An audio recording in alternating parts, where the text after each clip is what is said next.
Welcome to the deep dive. We know economic news can feel overwhelming, especially lately with inflation and central bank decisions. So today, we're doing a deep dive into the latest U.S. CPI report. We'll keep things simple, try to unpack what it really means for inflation, for the markets, and crucially, for that potential Fed rate cut. Exactly. Reports like this drop, and there's just so much noise, isn't there? Our goal here is just to cut through that, give you the clear picture, what happened, why it matters, what to watch. We've looked at reports from, Business Insider, Reuters, MarketWatch, the Wall Street Journal, places like that, plus the CME FedWatch tool. Okay, great. So let's unpack the CPI thing first. Keep it basic. CPI, Consumer Price Index.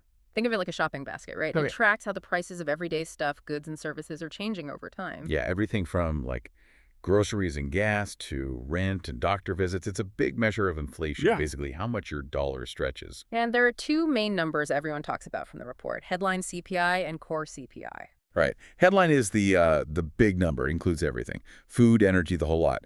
But core CPI, and this is key, it strips out food and energy. Why did they do that? Seems important to include food and gas prices, doesn't it? It does, but they're super volatile. Like, oil prices can jump because of something happening overseas, food prices because of weather. It makes the main trend harder to see sometimes. Yeah. So the idea is that core CPI gives maybe a clearer signal of the underlying, more persistent inflation that the Fed is really focused on. Got it. So it smooths out the bumps. Okay, so what were the actual numbers this time? All right, headline CPI, it rose 0.2% just for the month. That was pretty much exactly what economists expected. Okay, 0.2%. And year over year? Year over year, it was 2.7%. That was actually a tiny bit below the 2.8% forecast.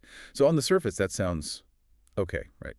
Maybe even good news. Yeah, 2.7%, slightly better than expected headline. Seems positive. But then there's the core number. Ah, yes, the core CPI. That also rose month over month by 0.3%. Again, matched expectations there. But the year-over-year core number, that came in at 3.1%. 3.1%, and that's the one without food and energy. Exactly. And that 3.1%, that's actually the highest monthly gain in core prices we've seen in about 6 months, according to some reports. Okay, so that's the catch. Headline looks a bit better, maybe easing off, but the core, the underlying trend, is still running pretty hot. Definitely above the Fed's 2% target. Precisely. The headline number might give some relief, but that 3.1% core figure is where the Fed's real concern lies. It suggests those deeper price pressures haven't really gone away yet. Which really explains the sort of mixed signals we got. So how did the financial markets react to this? Because their reaction tells a story too, right? It was kind of a roller coaster, I gather. Oh, absolutely. A real mix. Let's start with the good news from the market's perspective. That slightly lower than expected headline number. Markets liked that. It fed the narrative that maybe inflation is cooling overall. So stocks went up. Did they ever? The S&P 500, the Dow, the NASDAQ, they all surged. Pushing towards record highs, actually. Lots of green on the screen. Wow, okay. Big reaction. And maybe even more significantly, the odds for a Fed rate cut in September just shot up. Really? How much? Dramatically. Markets started pricing in something like a 90% to 94% chance of a cut. That's huge. It basically means the market is screaming, the Fed's going to cut. 94%. That's almost a sure thing in market terms. So huge optimism there. Huge optimism based on that headline figure and maybe some recent softer job numbers too. Okay, but then there's the bad side, or maybe the what to worry about side, because it wasn't all good news. That core inflation number, 3.1%, still way above 2%.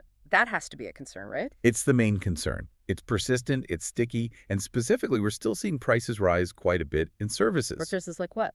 Things like housing costs, rent, owner's equivalent rent, those are still climbing. Medical care services too.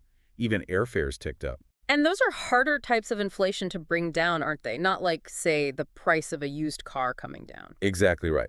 Services inflation is often tied more closely to wages and domestic demand. It doesn't respond as quickly to interest rate hikes as good prices might. It's stickier. Sticky inflation. Okay, so that's a big worry. What else? Well, there's also the potential impact of tariffs lingering in the background. Some analysts point out that import taxes, tariffs, could still be filtering through the system, or new ones could be added. Ah, right. Adding costs from the supply side, not just demand. Precisely. It complicates the picture for the Fed. They're trying to cool demand, but if costs are being pushed up by other factors like tariffs, it makes their job harder. So if that core inflation stays sticky, and maybe tariffs add pressure, what does that mean for the Fed? It means they might have to hesitate.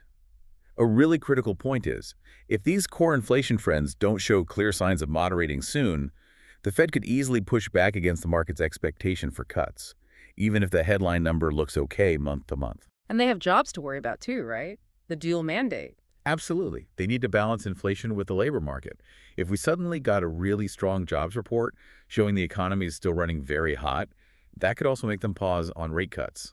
It's a real balancing act. It sounds incredibly tricky. So this brings us to the big question, the one everyone wants answered. Will the Fed actually cut rates? The market seems convinced, but The market is definitely convinced. Like we said, almost fully pricing in that quarter-point cut, 25 basis points for September. The CME FedWatch tool is sitting around 90%, give or take. They're expecting more cuts by year-end, too. 90% feels so high. But there have to be some warnings, some cautionary notes from experts, right? What could derail this? Oh, for sure. Many experts are saying, hold on a minute. They're stressing that more data is absolutely crucial. Like what data specifically?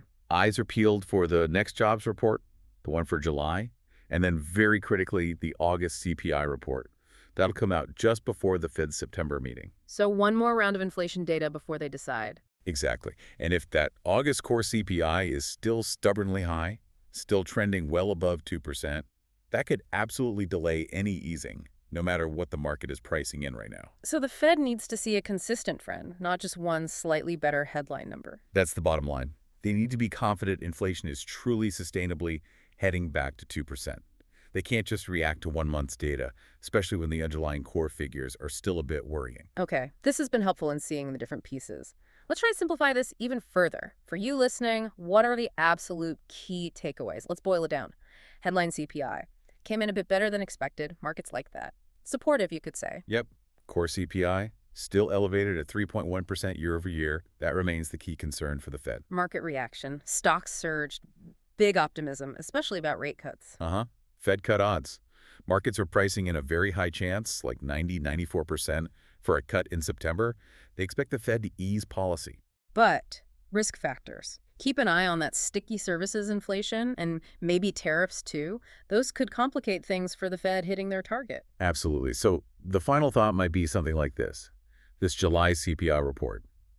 It wasn't perfect, not by a long shot, but maybe it was good enough for now. Good enough for now. Yeah, it gave some relief on the headline front, which the market jumped on. But it also kept that caution light flashing because of the core number. So relief and caution, all in one report. So markets are cheering, but the Fed's decision is still very much up in the air, waiting on more data. Exactly. It's data dependent. That's the Fed's mantra, and it's definitely true here. It's a marathon, not a sprint, to get inflation back to target. Okay, so a picture emerges. Some good news, but definitely some lingering concerns. It's not simple, but hopefully we've made the moving parts a bit clearer. And maybe a final thought to leave you with. Thinking about these details, like the difference between headline and core, or 0.1% here or there, how can understanding these sort of small shifts in the data help you make better sense of those big economic headlines you see every day? How does it connect to your own financial picture? That's a great question to reflect on. Thank you for joining us for this deep dive. We hope breaking it down helped provide some clarity. Until next time, keep digging for those insights.